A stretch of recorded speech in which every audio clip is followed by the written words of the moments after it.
સોમનાથમાં યોજાશે શૌર્ય ગાથા કાર્યક્રમ, જેમાં વડાપ્રધાન મોદીની હાજરીમાં આ કાર્યક્રમનું આયોજન થયું છે। 108 અશ્વ સવારી સાથે શૌર્ય ગાથા કાર્યક્રમ યોજવામાં આવશે।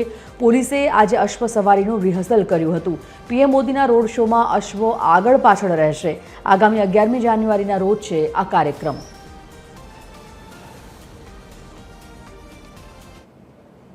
सोमनाथ खाते से स्वाभिमान यात्रा से ते निकळवानी छे, तेमां 108 अश्वनी जे शौर्य यात्रा छे ते पण निकळशे। त्यारे जे 108 अश्व छे तेमनुं हाल रिहर्सल छे ते चाली रह्युं छे।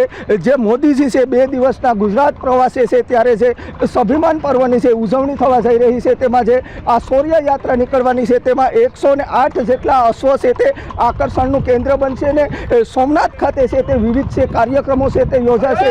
त्यारे 108 अश्वने आ रिहर्सल हाल सोमनाथ खाते से ते चाली रह्युं छे। त्यारे 108 जेटला छे अश्व छे ते शौर्य यात्रा में छे ते जोड़ाशे। महेश डोडिया, TV 13 गुजराती, गीर सोमनाथ।